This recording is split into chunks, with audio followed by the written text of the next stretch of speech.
In this episode, we are exploring some of the most bombastic, epic deaths in human history. These guys are truly hardened to the core. First is the warrior monk Benkei, the ultimate wingman. In 12th century Japan, on a blood moon night, a Buddhist monk named Benkei prowls the district of Kyoto. Monks are a familiar sight in a city crowded with temples, but he is anything but ordinary. He stands 6'6", towering over passers-by, and carries a naginata, a polar-imbridging sword and spear. His expression is that of a hunter, not a contemplative ascetic, and he is indeed hunting his last opponent. As a boy, legend says Benkei lived at Mthiae, a great Tendai monastic center whose warrior monks were famed for intimidating Kyoto's nobles, which helps explain his brutal prowess. Benkei was a Sohei, a warrior monk seasoned by countless fights. After repeated clashes with samurai, he judged them an arrogant caste unworthy of their privilege. He embarked on a bloody campaign to duel and defeat 1,000 of them, claiming their swords as trophies. By this night he had 999 and sought the final blade. Near Gojo Tenjin's shrine, he hears a flute and finds a slight, wiry samurai wearing a gilded katana, the perfect capstone for his collection. Benkei challenges him. The man puts away the flute, accepts, and they head to Gojo Bridge. Brimming with confidence, Benkei charges and is decisively beaten. The samurai spares him and walks away, leaving Benkei reeling. The flutist was Yoshitsune himself, famed for his arts as well as arms, and he was trained in courtly music and strategy, a contrast to Benkei's raw power. Days later, disbelief hardens into anger. How did he lose to such a small opponent when he had bested giants? He haunts the grounds of Kiyomisudera Temple to ambush him. The samurai appears, Benkei challenges again, and again loses.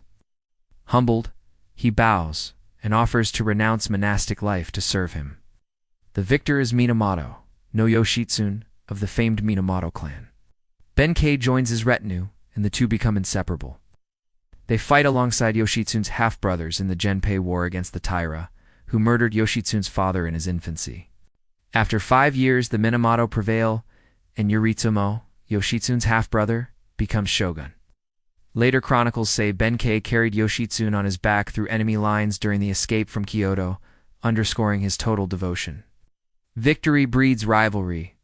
With no common foe, jealousy sours the brothers' relationship.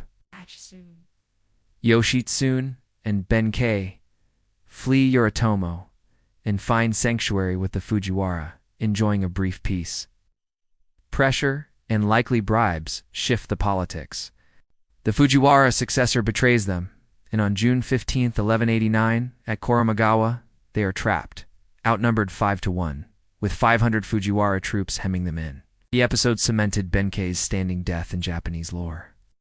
So famous that the phrase, Benkei no Tachio Jo, meaning Benkei's standing death, became a proverb for fearless resolve. Battle erupts. Yoshitsune's men fight valiantly.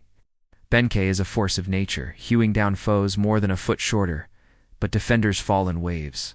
With only a few retainers left, Yoshitsune sees the end. He tells Benkei he will commit seppuku and needs time. Benkei nods and strides to the lone bridge into the castle, planting himself against the entire army. Wave after wave charges, he cuts them down. Some chronicles say he killed 300 men there. He stands before a mound of bodies, daring more to cross, but none obey. They know the bridge is death. When archers finally drop him, he remains upright, braced against his spear, buying the moments Yoshitsune needs to complete the rite and preserve his honor, the ultimate wingman. Second is Yi Sun Shin. Late 16th century Korea mixed entrenched corruption with relative calm. As a tributary of the Ming, Korea was largely left alone. Japan was consumed by the Sengoku Wars and seemed distant. Aside from Jurchen raids, the peninsula was quiet. A long peace channeled ambition into scholarship and office holding, the fastest path to influence. The result was a swollen, corrupt elite and a feeble army led by officers without battle experience. That weakness proved fatal in 1590, when Toyotomi Hideyoshi unified Japan, ending the Sengoku chaos. For the first time in a century, Japan was united and looking outward. Ye's meticulous nature showed early. As a junior officer, he famously rebuilt broken armor and drilled villagers with wooden guns, signaling the discipline that would later define him. In 1592, hundreds of Japanese ships appeared off Busan. This was no trade fleet, it was an invasion. Two senior Korean admirals panicked and scuttled their own squadrons to avoid combat, instantly having the navy. Japanese troops landed unopposed and overran forts and cities on their drive to Seoul. Veterans of civil war, they crushed resistance with ruthless efficiency. Within 3 weeks, Seoul fell. Soon Pyongyang too, and the Japanese pressed to China's border. Korea's fall looked certain until a resolute defender rose. Perhaps the greatest admiral in history, Yi Sun Shin. He would later compose the Nanjung Ilji, his wartime diary, a rare first-person record of strategy, logistics, and morale that historians still study. Yi was unpopular with the political class for perverse reasons. His early triumphs inspired his sailors and exposed others' incompetence in a corrupt system. A jealous general accused him of desertion. The king believed it, stripped his rank, imprisoned, and tortured him. Released, Yi clawed back to command a small flotilla before the invasion. At sea, Korea held one vital edge. Years fighting Woko pirates had produced robust Panic-Scene warships and later turtle ships built to defeat Japanese methods. The Japanese leaned on arquebus volleys and boarding actions from transport-like vessels. The Panic-Scene, cannon-armed and high-sided, made boarding nearly impossible. Korea's chief advantage, despite the self-inflicted loss of half the fleet, the famed turtle ship featured an iron-studded roof to thwart boarding and a dragonhead prow that could emit smoke to obscure movement. He did not flinch. With 34 ships, he struck along the coast. His mastery was immediate. Luring enemies into exposed waters, he sank over 200 Japanese ships in weeks without losing one. Outnumbered again and again, he won every time. By year's end, the tally reached 3. Chinese aid combined with Ye's victories forced the Japanese back to Busan, and the war entered a tense stalemate amid negotiations. He also pioneered use of the crane wing formation at sea, curving his line to envelop enemy columns, a land concept adapted brilliantly to coastal waters. Jealousy resurfaced.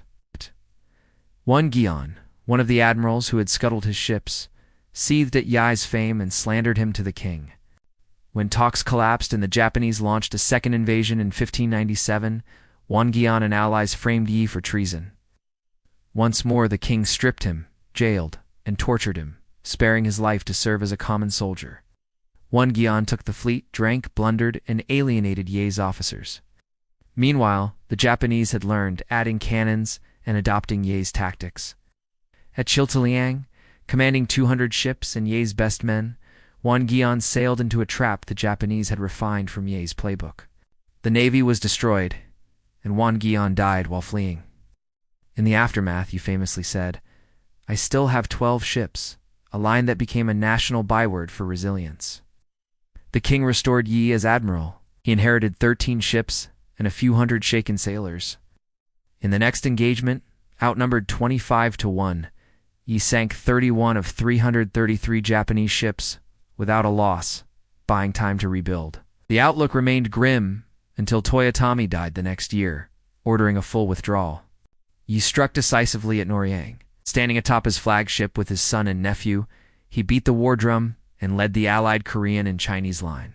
He personally shattered multiple ships the Japanese broke. Then a musket ball hit his armpit. Knowing it was fatal, he told his son and nephew the battle was at its peak. To don his armor, beat the drum, and conceal his death. They carried him below, his nephew took his place, and the Allies drove the Japanese out for good. Undefeated in battle, Yi died to the rhythm of his drum, assured that Korea was free.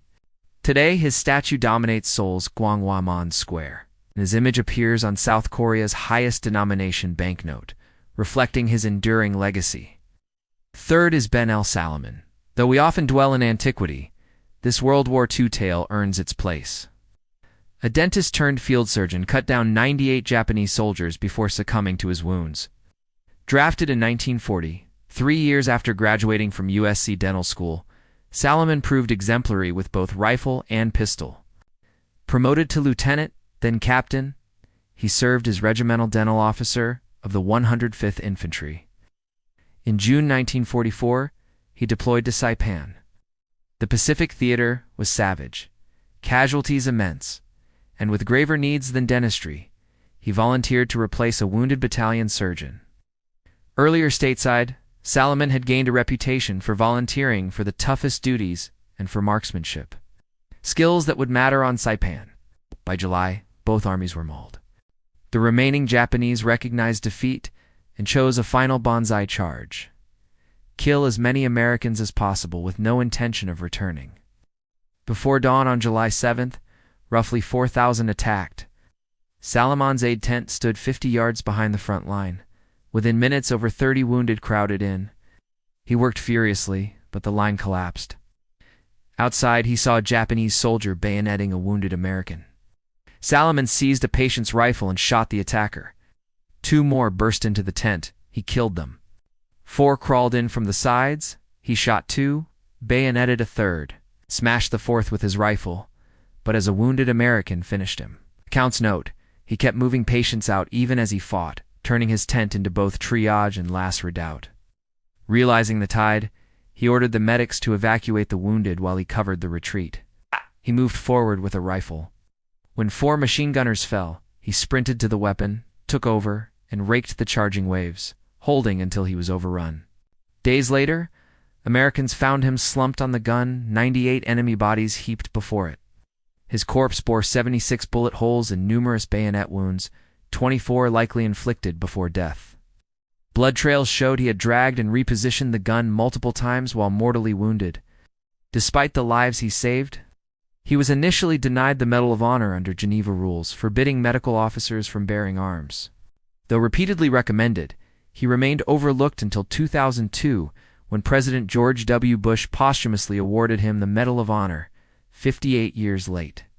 Today, the Army Dental Corps annually recognizes a soldier with the Benjamin L. Salomon Award for exceptional courage and service, a tribute to the dentist who fought like an infantryman.